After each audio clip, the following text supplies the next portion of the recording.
Good morning everyone. Today we are going to talk about organophosphorus insecticide. So it is the most popular insecticide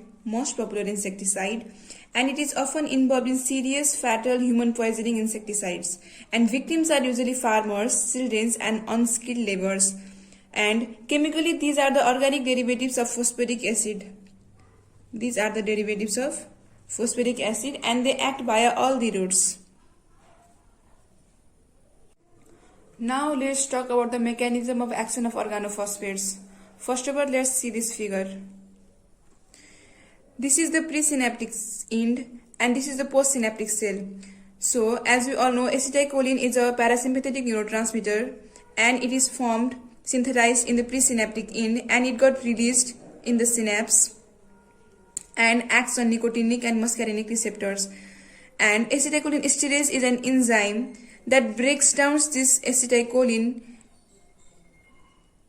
and the breakdown products are again utilized for the production of the acetylcholine. And now when this acetylcholine esterase is irreversibly bind by the organophosphates, then there will be no breakdown of the acetylcholine that may lead to the accumulation of acetylcholine in the synapse. So it acts more on the muscarinic receptors and nicotinic receptors, causing muscarinic manifestations and nicotinic effects. So the organophosphates irreversibly bind to cholinesterase enzyme, causing its phosphorylations and deactivations that decrease its activity, and this accumulation of acetylcholine at the synapse causes initial hyperstimulations, which is followed by exhaustion and disruption of postsynaptical neural transmissions in CNS and PNS. So now, talking about the muscarinic manifestations, as we all know, acetylcholine is a parasympathetic neurotransmitter, so it causes relaxations in our body. During relaxations, there will be increased secretions in our body like lacrimation, salivation, sweating, urinations, and often diarrhea also. And the heart rate will also be slow, that is bradycardia, and the pupil will also be pinpointed, that is miosis. And now talking about the nicotinic manifestations, as we all know, the nicotinic receptors increases the neuronal transmission. So first of all, there will be muscular fasciculations, excitement, tremor, ataxia, convulsions and coma, and later on there will be weakness, respiratory paralysis and death. Now let's talk about the complications of organophosphorus poisoning.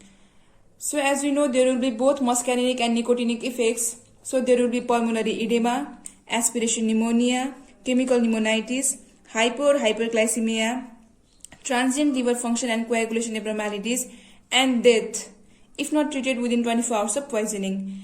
And the fatal dose for this is 15 mg per kg, and the fatal period that the person dies within 24 hours usually. Now let's talk about the treatment. And first of all, there is pre-hospital treatment and then hospital care. In pre-hospital treatment, we are going to do decontamination and supportive care, including airway, breathing and respiration. And in hospital care, we are going to do gastric lavage by the administration of the activated charcoal, and atropine can be used as an antidote and it counteracts the muscarinic effects. And pralidoxime can also be used as a specific antidote since it works on nicotinic effects, and furosemide is for the symptomatic management. Now let's talk about the gastric lavage.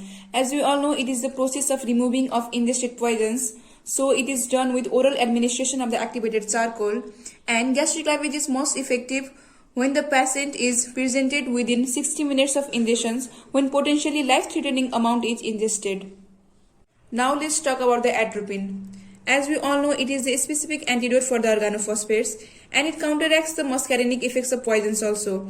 And it is given 3 to 5 ampules in adults, that is 1.8 to 3 mg per kg, and 0.05 to 0.1 mg per kg in children below 12 years.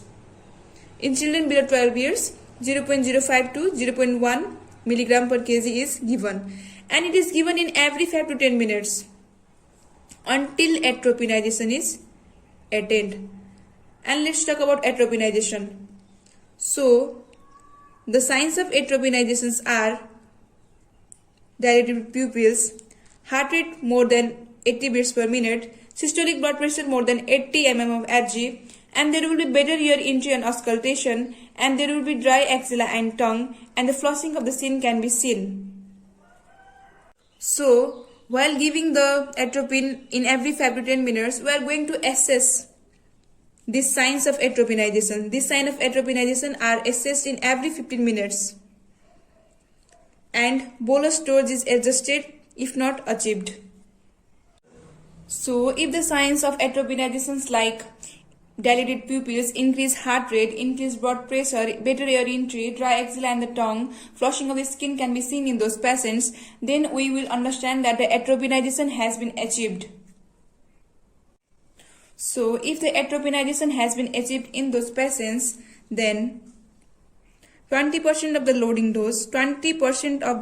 dose is administered every hour through IV infusions in normal saline for 24 to 48 hours. Then gradually dose is reduced up to the 1/4 of previous day dose and tapered off over 4 to 5 days. Now let's talk about pralidoxim. Pralidoxim is a specific antidote that reactivates phosphorylated acetylcholinesterase, and it also works on nicotinic effects as well. And it is most likely to be effective if started soon after poisoning. It will be effective if started soon after poisoning to prevent the permanent binding of organophosphates to cholinesterase. So, as we all know, it prevents the permanent binding of organophosphates to cholinesterase.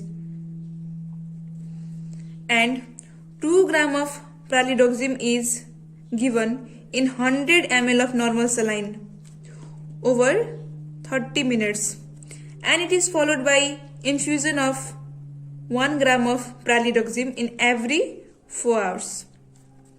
And we should continue to give pralidoxim as long as there is an evidence of acetylcholine excess. Now let's talk about furosemide. Furosemide is used for minimizing pulmonary congestion. Benzodiazepines are used for the seizure controls. Oxygen support is given. Regular monitoring of the vitals and pupil size is also done. And AVG and cardiac rhythms are assessed preferably in the ICU. Now let's talk about the postmortem appearances. First of all, external findings. As we all know, kerosene-like odor is smelled due to the diluence of the poison. And we can see the cyanosis of lips, fingers and nose, and there will be condition of the face, and blood-stained froth can be seen in the mouth and nose of the body, and deep postmortem staining can be seen. Now talking about the internal findings, we can see congestion in the respiratory passages and lungs, and it contains frothy hemorrhagic exudates, and pulmonary edema can also be seen. And talking about the brain is also congested, while the heart is soft and flabby.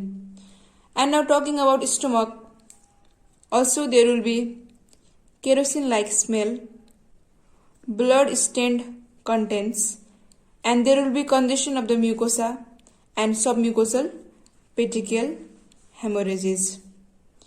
And there will be delayed putrefaction of such bodies. And note, the preservation of viscera for chemical examination is done in saturated solution of sodium chloride. So the preservation of viscera for chemical examination is done in saturated solution of the sodium chloride. Thank you.